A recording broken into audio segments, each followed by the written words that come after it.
Welcome to NFL Preseason Live Before Lock. I'm your host, Neil Orfield. You can find me on Twitter at PlayerQDFS. I'm here with Matt Gajewski, the preseason pioneer. You can find him on Twitter at Matt_Gajewski. We're going to talk about two different slates here, starting with the 2-game early slate. Then we'll talk about the 4-game main slate as well. We're going to, of course, start with that early slate. While you're coming in, please do hit the like button, subscribe to the channel if you haven't already, and hit that notification button so you can get alerts when our shows go live. Matt, how are you doing today? I'm doing great, and hit that thumbs up button for Neil if for nothing else. He's coming off a 15-game MLB slate, gets put on producing duties and hosting duties immediately the show after. So that's why there was a slight delay. But I'm personally doing great. I didn't have to do any of that. So I'm excited to talk the preseason. Also, last night, if you watched our show last night, we were getting a lot of late breaking news. Matt updating the projections while doing a live show yesterday, and yet still Matt took down the mini max yesterday. So yeah, an accident. Pretty nice night for you yesterday. I'm sure anybody using the projections probably did. Not everybody probably did okay, but probably had some success using the projections, given that you yourself took down the mini max. Yeah, it was good. It was crazy. It could have been a much better night. I actually had some CSV issues. So really? Somehow was still able to do that through the CSV issues. Yeah, it wasn't like my CSV didn't get in or something. It was like, all right, I'm on the stream answering questions, updating projections, and doing my CSV. Generally, I made 100 lineups. That was 100 for the mini max, and then spread out through a bunch of 20 maxes, 3 maxes, single entries. And I usually spread those 100 lineups evenly through that, but I accidentally didn't do that. So my 100 set for the mini max was just that, and it didn't get into anything else because of user error. All right, so but it worked out. So yeah, what am I going to complain about that? But yeah, exactly. I just realized I accidentally closed the chat, but I got it back up. Anyway, we are moving on to what we'll talk about, starting with just this 2-game early slate. So this early slate is just Tennessee at Chicago, Indy at Buffalo. Let's just talk general stretch. So because it's a 2-game slate, I know last night you said you were doing 3 potential players against your defense. Does that change at all on a 2-gamer? Or is that still? Yeah, I increased it. I think I put it up to 5.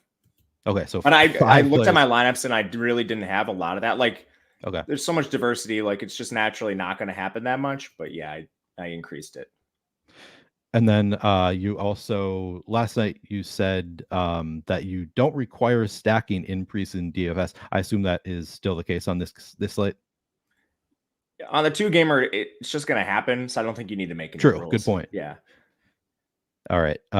We got a super chat already from Red Skittles. We haven't even started talking about the slate yet. Red Skittles says Matty G absolutely goated. Took down the $3 last night for $1,000 with your projections. They're a must buy every single preseason. Thank you for your hard work. Yeah, that is awesome to hear. Red Skittles taking it down using Matt's projections. Matt himself took it down. So we did have some success early on using those projections. And since Red Skittles brought it up, I will tell you guys, you can get Matt's preseason projections. It's $19.95 per week or $55.95 for all 4 weeks of the preseason. You'll have access to all the content and Matt's projections. Probably the most important thing, those projections that you get from Matt. But you also get the preseason depth charts from Matt and premium Discord access as well, where you can ask Matt some questions. So really a fantastic deal. Again, it's $19.95 per week, $55.95 for all 4 weeks. The link is in the description of this video. I'll go and pull that out and put it into chat as well in a minute. But yeah, fantastic deal. That is awesome to hear, Red Skittles. Thank you all for the super chat. All right, let's talk about the slate. I mean, this 2-gamer starts at noon Central Time. Matt, you are in Central Time with me, so we can talk about real America time here. Noon real America time. This is going to lock. We've got Tennessee and Chicago. We'll start there with the quarterbacks. Since it's only 2 games, do you want to just go position by position rather than game by game? Do you think that makes more sense? Yeah, let's do that. All right, let's just talk about the quarterbacks generally on this early 2-game slate. Who do you like? How do you rank them? There's 2 situations that stand out more than anyone else. Tennessee and Buffalo. Each of these teams is going to have 2 quarterbacks active. Chicago and Indianapolis are going to have 3 apiece. We can dive into the playing time for them for GPPs. But right away, I think we want to focus most of our attention on Tennessee and Buffalo. And Tennessee stands out because Will Levis and Malik Willis both have mobility. And Malik Willis in particular has a lot of it. Tannehill's not expected to play today. These guys are battling for the backup job. In camp, you've had Malik Willis working with the 2s, Levis working with the 3s. They obviously spent a little bit more on Levis. So I do think this is a situation where it's probably 50-50 timeshare. One guy gets a half, other guy gets a half. Playing a ton of them both, but a little bit of an edge towards Willis if you are playing one lineup. Buffalo's the same situation, except neither signal caller is mobile. So you're going to be reliant on the pocket passing of Kyle Allen and Matt Barkley. I think this is a similar situation where they both get around a half, give or take. But they would be ranked 3 and 4 for me on the 2-game slate just because they lack the mobility that the Tennessee guys have. Then from there, Indy and Chicago, a little bit harder to break down. Chicago is going to play 4 QBs today. I don't know how much Fields plays. The quote from the coaching staff was starters will play here and there. So we didn't really get anything concrete from the Bears. I don't think Fields plays more than a quarter. But the 4 QBs on the roster makes me a little bit wary. If I were to rank a 5th, it would be Anthony Richardson just based on the upside. He's probably going to get a quarter tonight, if not a little bit more, as a rookie, trying to develop some chemistry with all those young Colts pass catchers. Gardner Minshew, he'd be second. Ellinger would be third in that situation. But hopefully that's pretty comprehensive for the QBs. Of course, if you have questions, ask away.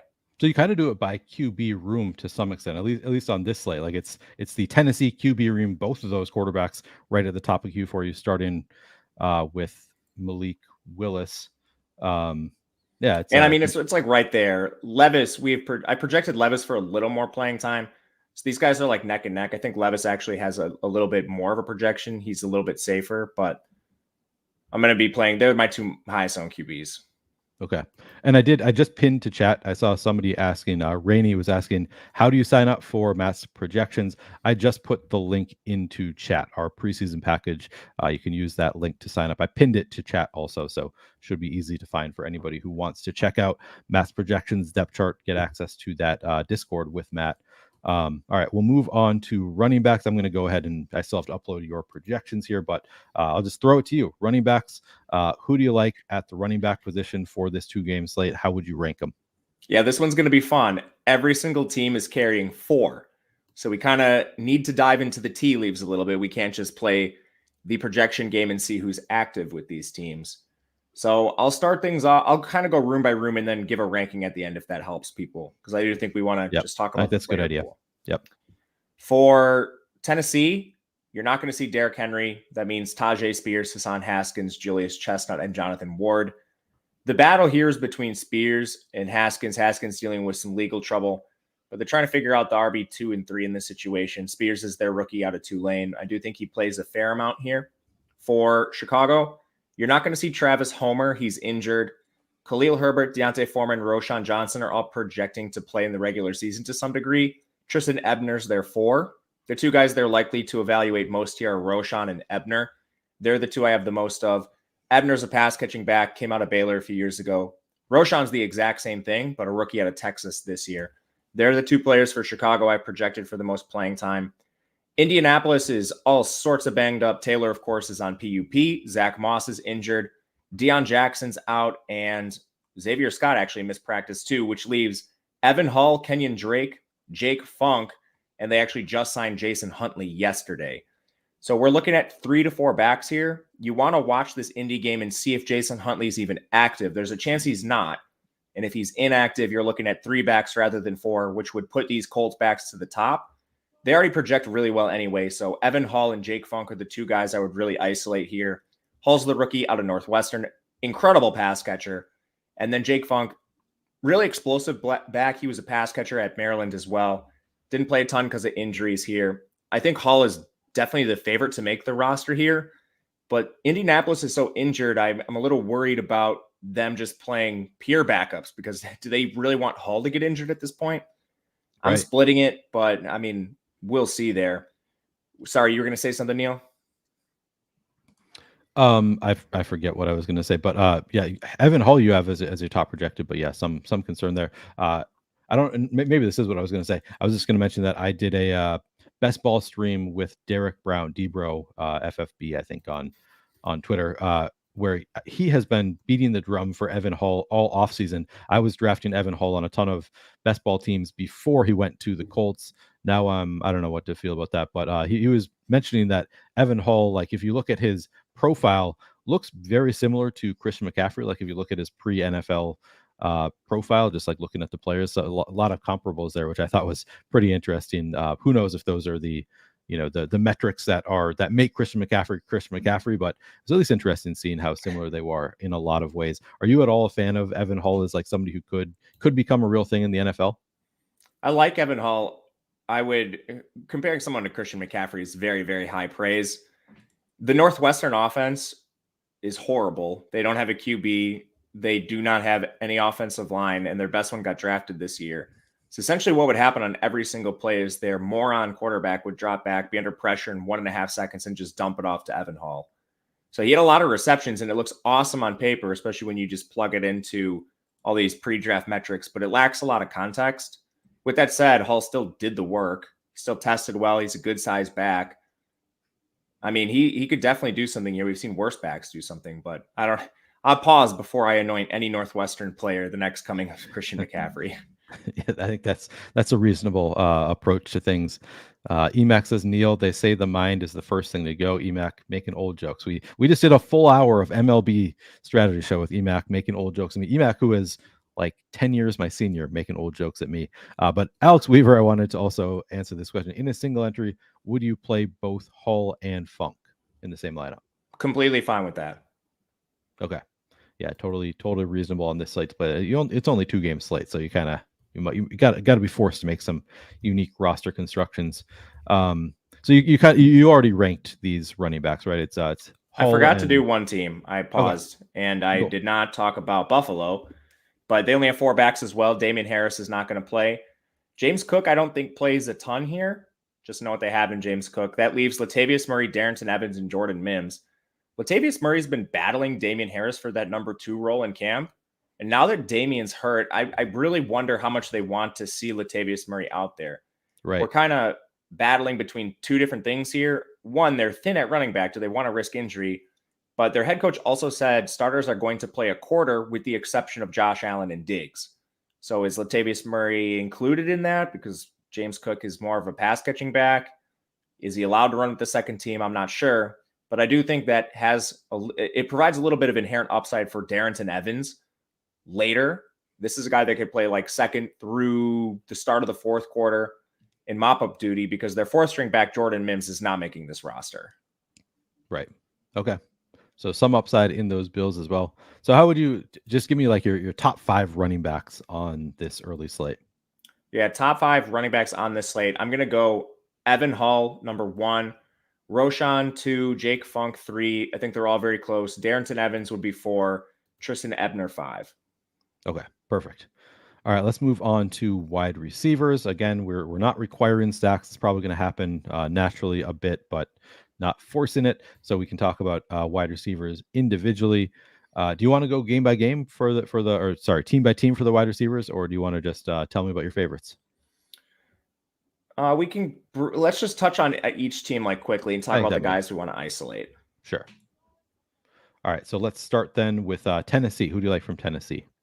Tennessee is the situation I think that's pretty good. I guess right away, high level, Tennessee has 11 receivers. Chicago is 10. And then Indy and Buffalo both have 12. So Tennessee definitely in the top half of where we want to look to potentially play some of these guys. And I also am not sure how much Burks we see. So this could drop it down even narrower. But one guy who's really been praised by the coaching staff is Reggie Roberson. And he's kind of the perfect player I like targeting on these preseason slates.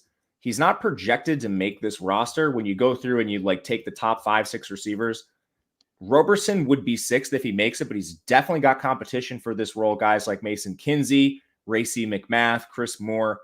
And to have Roberson singled out by the coaching staff tells me he's probably going to see a lot of playing time in this game. They're going to give him a chance to actually put that good work in practice onto the field. He's number 1, but if you're looking for other Tennessee receivers, again, looking at guys like McMath, Kinsey, Colton Dowell, Kyle Phillips is a player I do have a bit of too. He projects pretty well. That's where I'm looking at for Tennessee. Okay.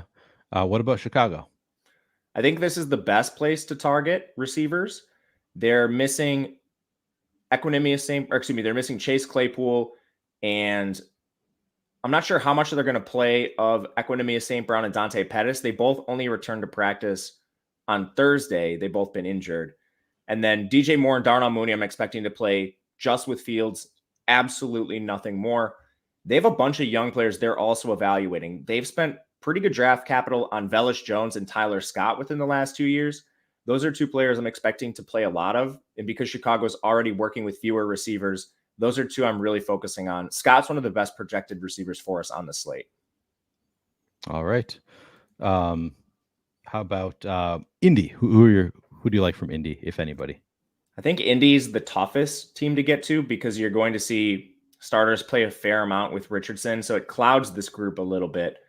I think if you're looking to the back half of the roster, it's guys like Ashton Dulin, Brashad Perriman, Amari Rogers, but this is by far the team I have the least exposure to. If you have questions about like somebody individually for this team, happy to answer them, but Indy's not a priority for me. CB says you got to be a fool to play preseason. LOL, save your money. Wait for regular season. I mean, we have both Red Skittles and Matt, just examples right here that won big money last night on preseason. It's a different game, but certainly there are edges to be had. Plus, it's Corey fun, Ballmer, man. Preseason's awesome. Corey Ballmer responds, "You're a fool, although I like your initials." That's funny. And yeah, Marky says Gajewski is a legend. Football season going to be great. And then Zach Jameson adds, Gajewski is clutch during college football too. Yeah, this is Gajewski season, really, is what this is right now. All of Gajewski's main forms of competition coming up for us. So you got to be paying attention, following him on Twitter, following what Gajewski says here. All right, Buffalo wide receivers, level of interest there. I would rank this team third. A little more interest in Buffalo in comparison to like Indy. Think you can read the tea leaves a little bit more with this team. They're going to play starters a quarter, they say, with the exception of Diggs. So Diggs isn't out there, but we kind of know that Gabe Davis, I'd lump Shakir into this a little bit. They're not going to play the full game. They kind of know what they have in their top three. You could maybe even include Sherfield in this because he's having a really good camp. And I think pretty clearly he's either their 3 or their 4. So immediately we've got the battle for the 5 and the 6 if they keep a 6th. Justin Shorter, rookie out of Florida, former 5-star recruit. This is a kid that's getting a ton of hype in camp. He'll be competing with guys like Keyshawn Johnson and Tyrell Shavers. According Bill's beat reporter, Buscaglia, I think is his last name. He's great, and he does projections not just for the actual team, but he does the practice squad projections. He came out and his opinion was that Keyshawn Johnson and Tyrell Shavers have the inside track for the practice squad, which puts them right on that roster bubble. They'll be the guys primarily competing with Shorter and Marcel Aitman and Denzel Patman for those final 2 positions and then the coveted practice squad spots as well. Okay. How about individual wide receivers? Who are your top 5 individual wide receivers for this early slate? All right. I would say Tyler Scott. He's number 1 for the Bears. And this is narrow. So, I mean, when I say number 1, this is not by a wide margin here. Velus Jones is definitely up there. I don't have these personally ranked like right in front of me. So excuse me for having no particular order. Roberson is very high too. Because I've got your top projected right in front of me. If you want, I have it in front of me too, but it's okay. Mixed with the main slate, so I'm like having to read through it. Roberson, Tyler Scott, I like Velus Jones, Justin Shorter, and then the Tennessee bunch like the Kyle Phillipses. Did I miss anybody from the group? Chris Moore, you add to that Tennessee. Yeah, bunch. Chris Moore. Yeah. So Moore, top he'll 5 be battling projected. with Phillips. Top 5 projected. I think you hit all of them. Tyler Scott, Reggie Roberson, Justin Shorter, Kyle Phillips, Chris Moore, followed by Josh Downs, Velus Jones. So a lot of options there.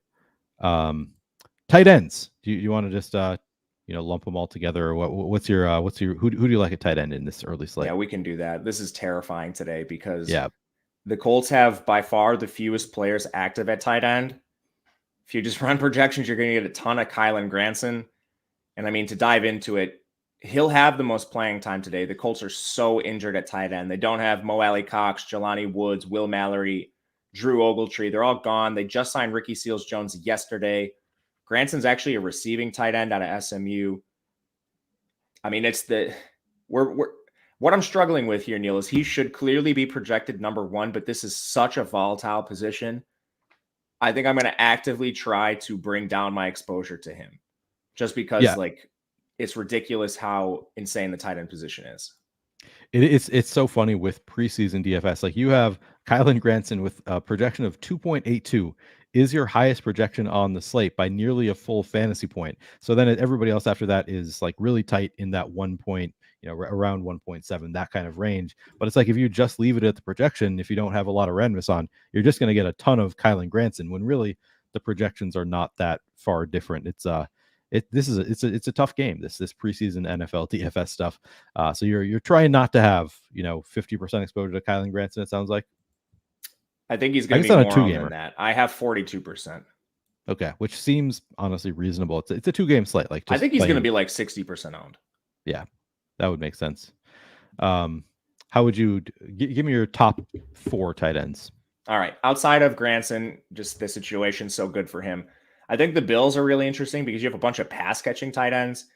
You'll see Kincaid a little bit, I think, but they also have Sternberger, former 3rd-round pick, just played in the USFL. He's an awesome receiving tight end. And Quentin Morris, former Bowling Green tight end. He's just a receiver. Those are the players I like mixing in primarily just because they're receiving prowess. And that's a team that should be throwing the ball more. Their quarterbacks are statues. The Bears are the next most interesting situation. Guys like Tunyon, Jared Pinkney, Steven Carlson, I'd have them in the mix. Tennessee, I think, is the worst situation. They have a million tight ends on their roster. I'd probably just go with Shego Okonkwo, honestly. Okay. YFG Cisco asks, is Gabe Davis playing? I would guess not. Gabe Davis is getting a quarter according to the coaching staff. Okay. I didn't see him in the projections near the top. So yeah, quarter of Gabe Davis. I mean, he's a home run kind of player. He could get it done in a quarter. Any thoughts on defenses or anything else on this early slate that you want to mention? No, I don't have any thoughts on defense. All right. Again, break your ties against the worst quarterbacks, so it's probably Buffalo. All right.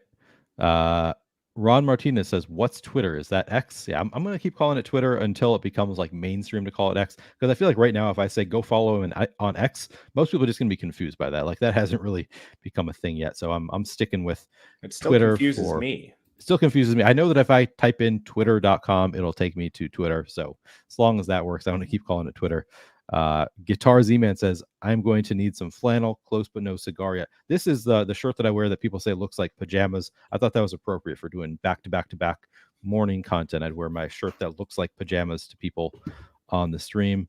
So no final thoughts on this early slate. I take it. That's just I mean we've gone position by position. I don't think there's anything else we need to say. Is there? Am I missing anything? No, if you got a question, ask it.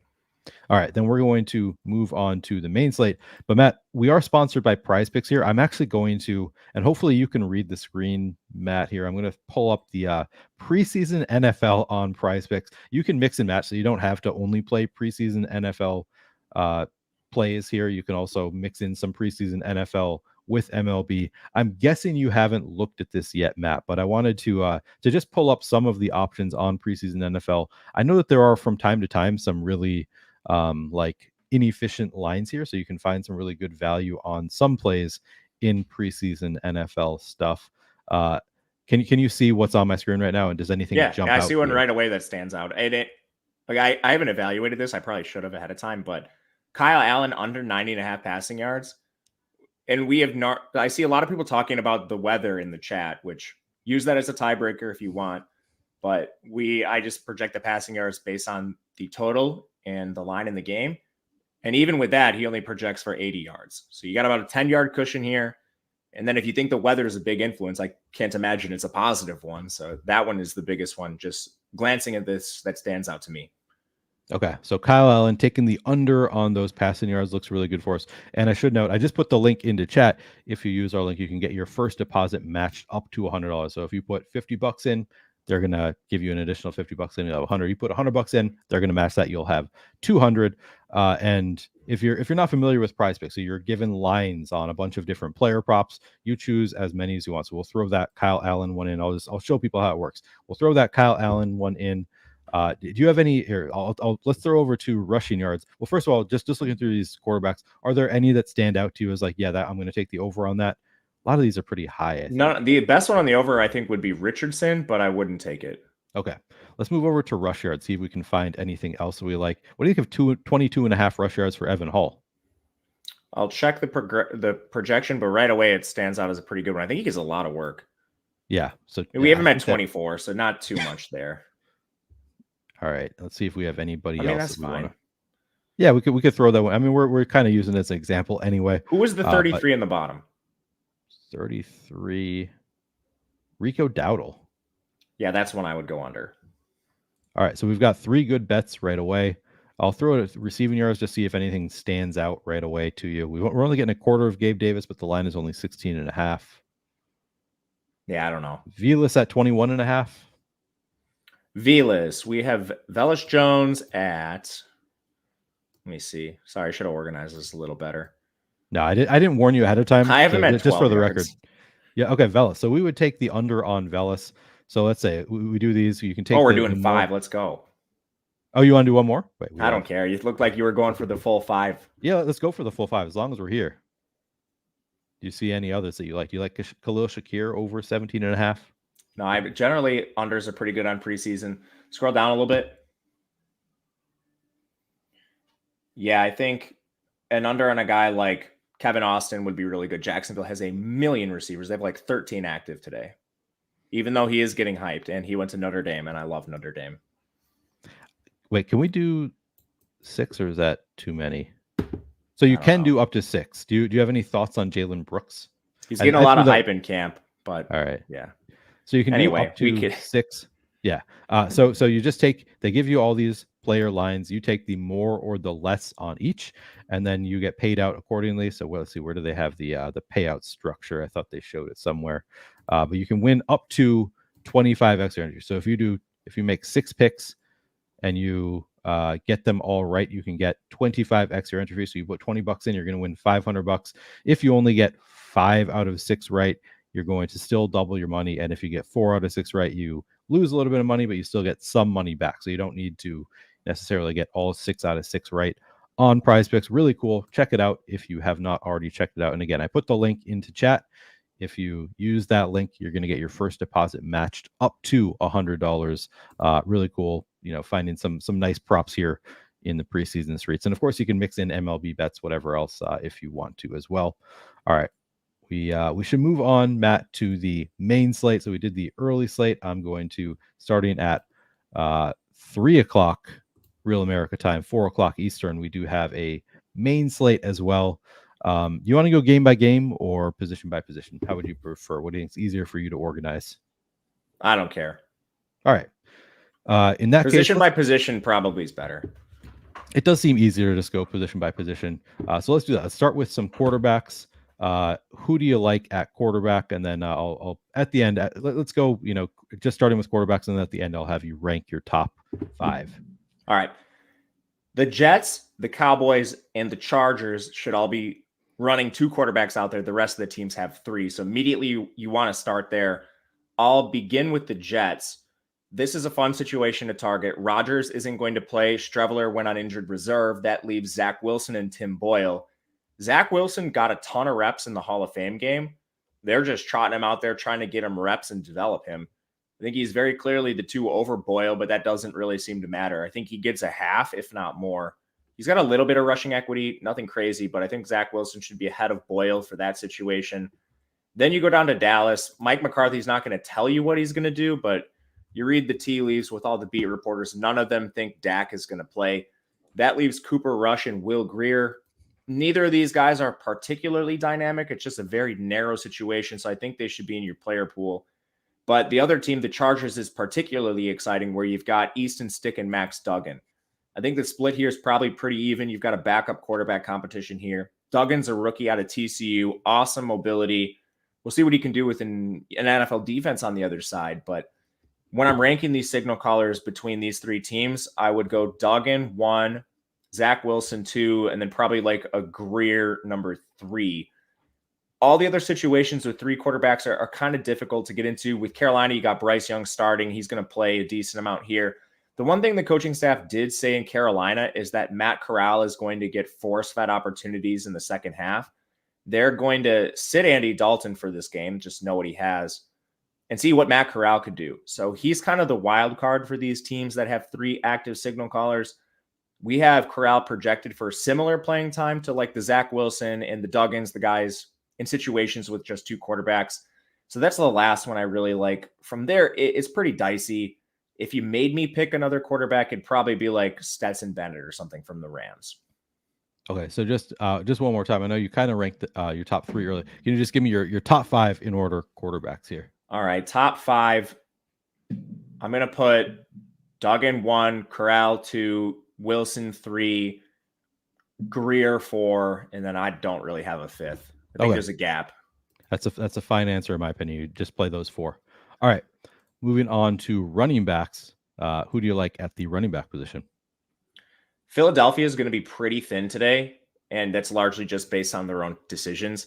They're not going to play like Rashad Penny a lot, and same with DeAndre Swift.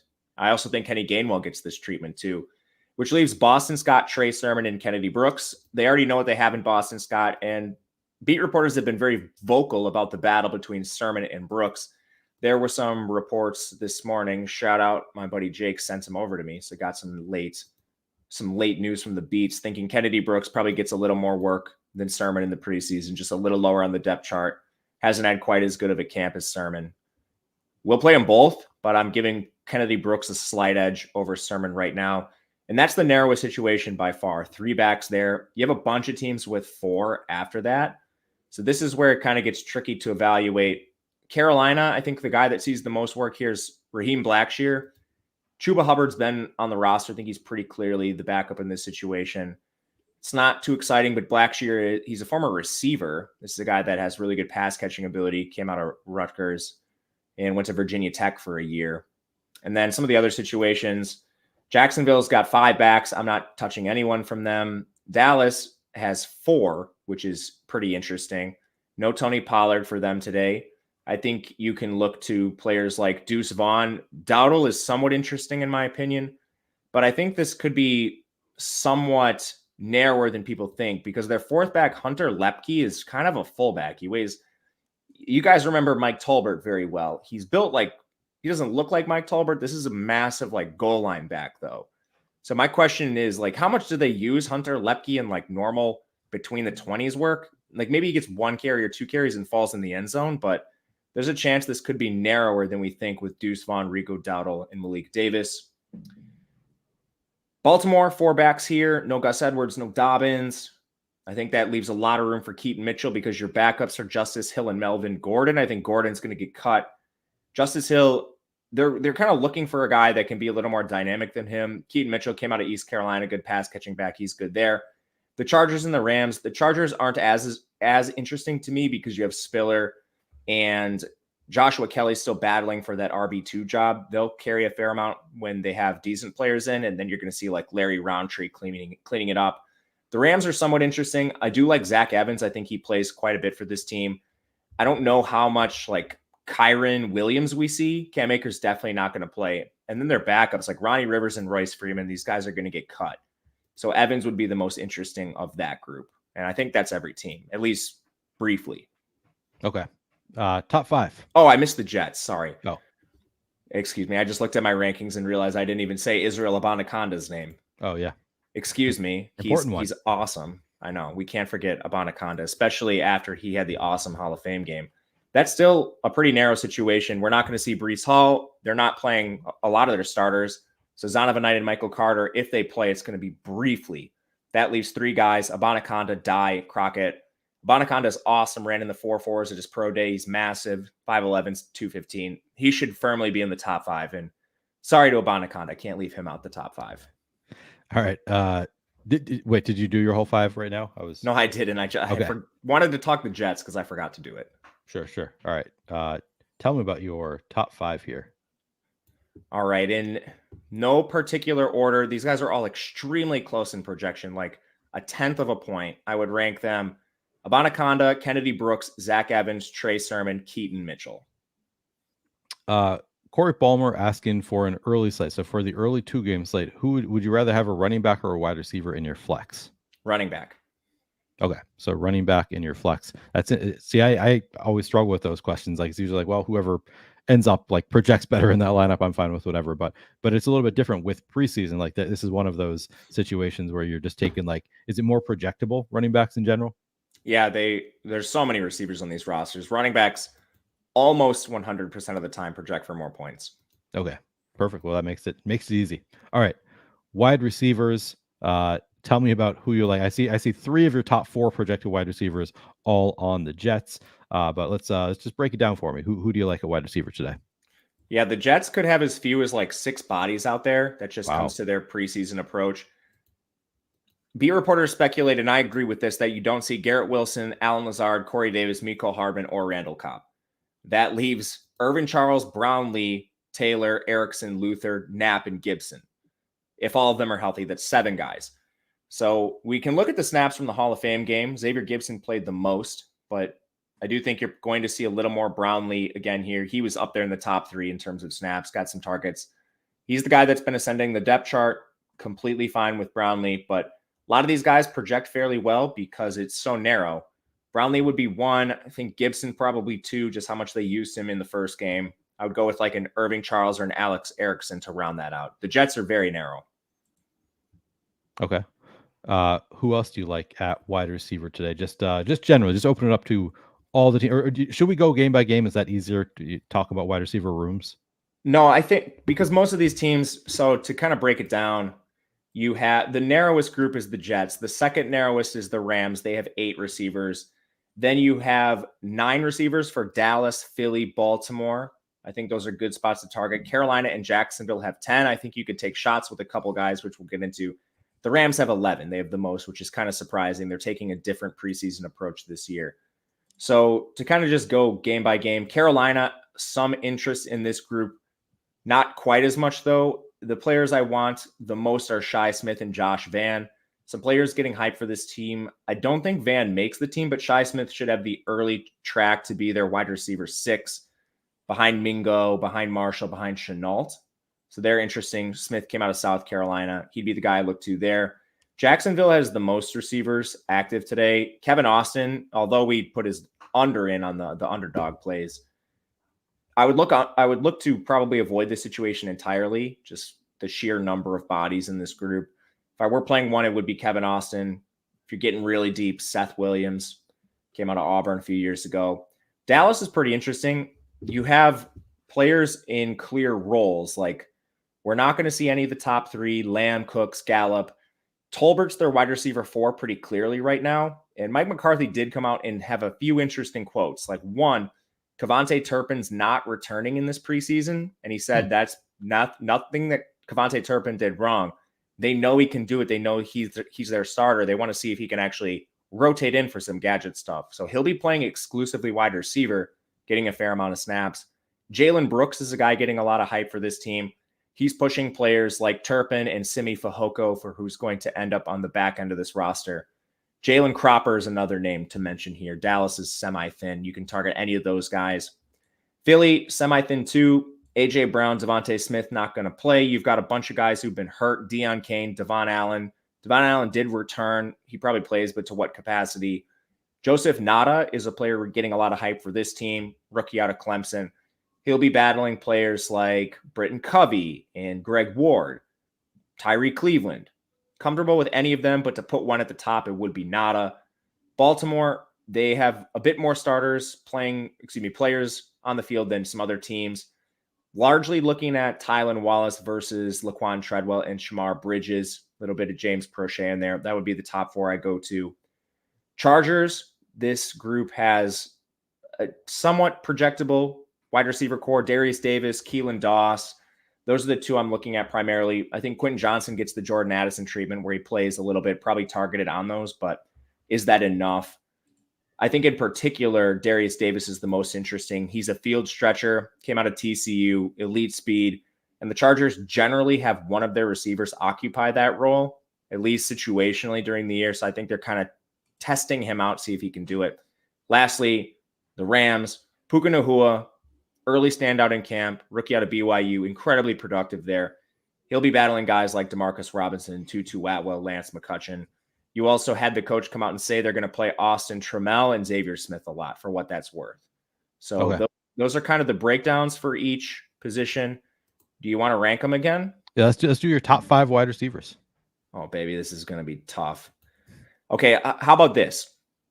I want at least one of Brownlee, Gibson, and Alex Erickson. They all project really well because the Jets are the thinnest. but I'm not playing 3 of them. And I think I only want 1 in most of my lineups. I'm going to make a rule later in the day when this happens. So can I just say the Jets, number 1, one of Brownlee, Gibson, and Erickson? Yeah, I think that's fine. Okay. But So only they're one. very good. You would not play 2 together, just to be clear? I'm not sure yet. I haven't built for Okay. the afternoon. Okay. There's a lot of receivers I like, so I'm not 100% sure what I'm going to do there, but Okay. definitely not 3. And they all project well, so this is really you're probably going to have to make.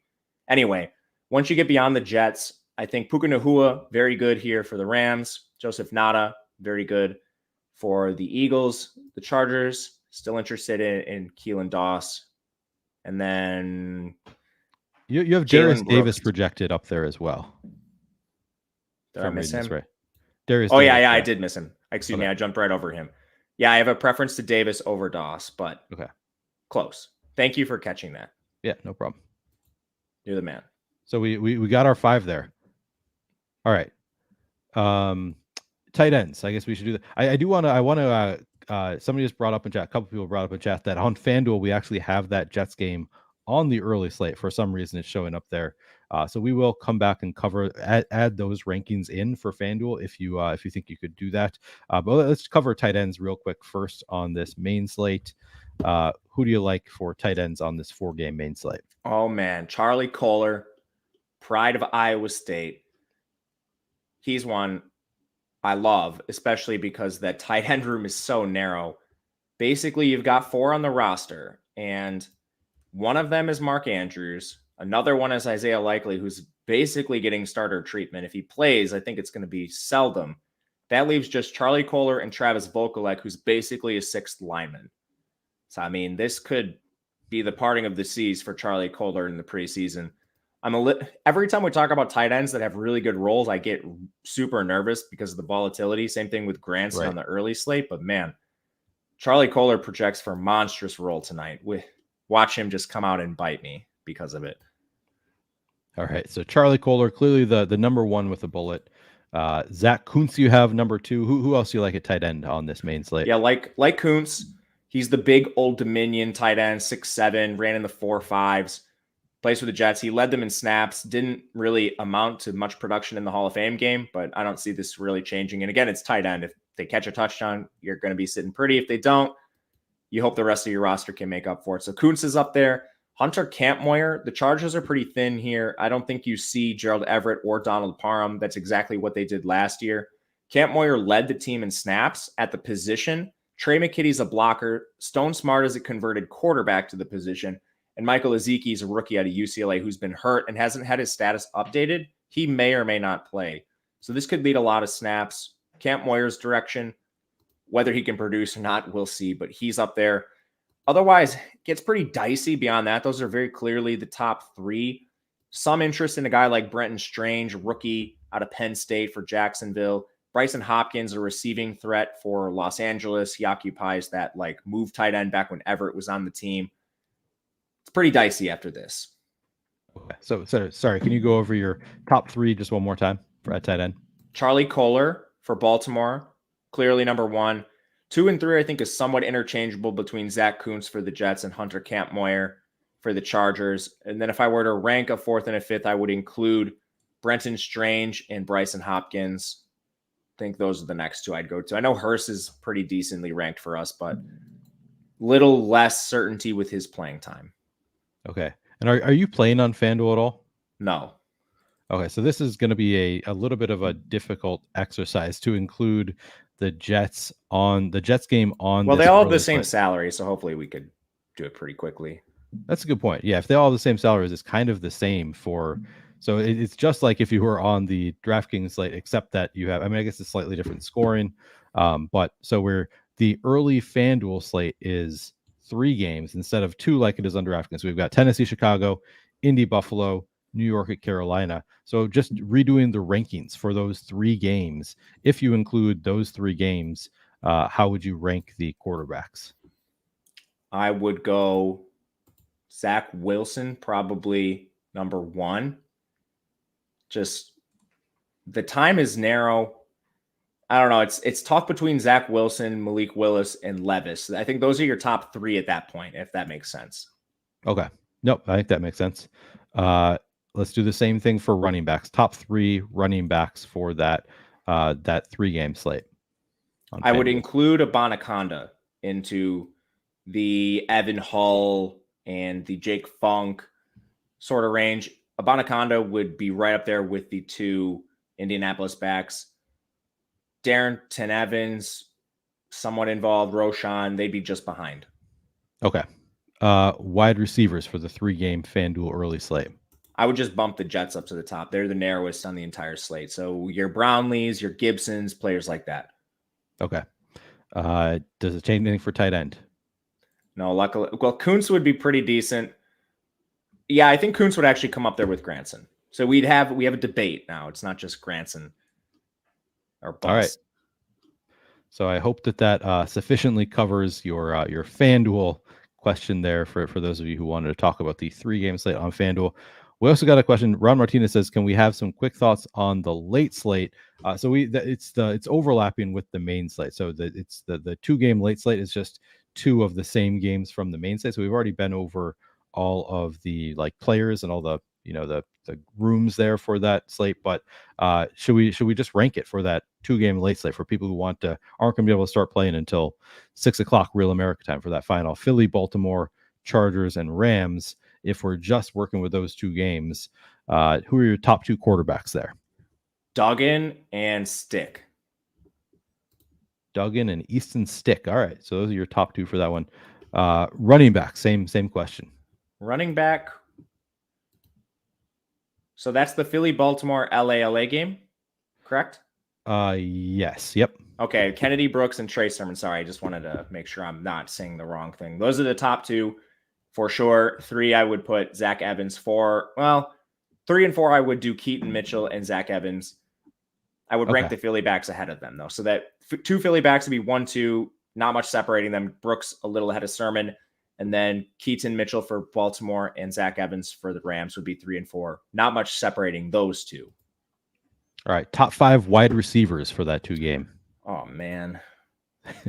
Making it hard on you, making you do 5. But, you gotta play so many receivers. Darius Davis, for sure. Probably Doss, Puka Nahua,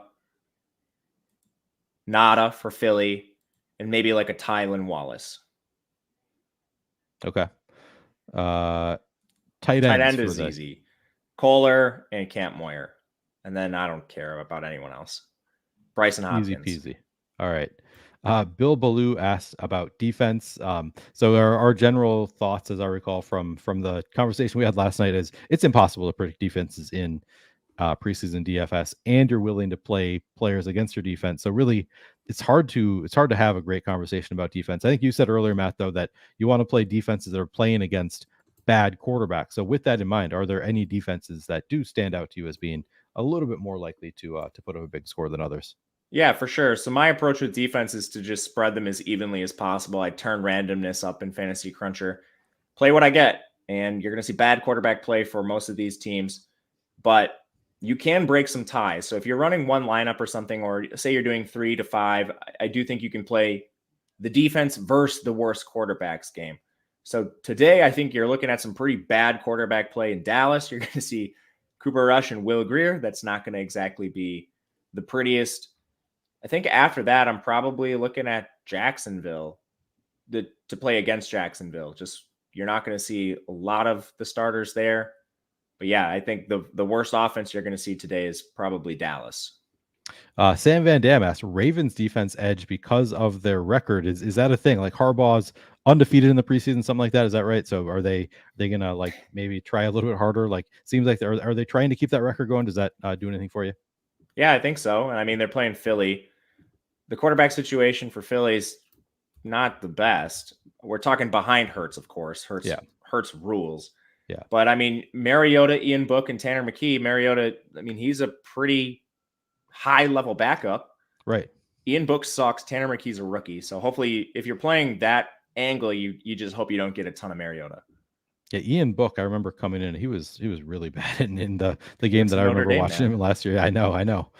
We talked about that. You're a Notre Dame fan. My brother is went to Notre Dame, so I got the shirt on. Oh yeah, you got your shirt on. Love it. I need to change it though. I worked out before this and haven't showered yet. Oh no. Oh man, you're just stinking over there, I bet.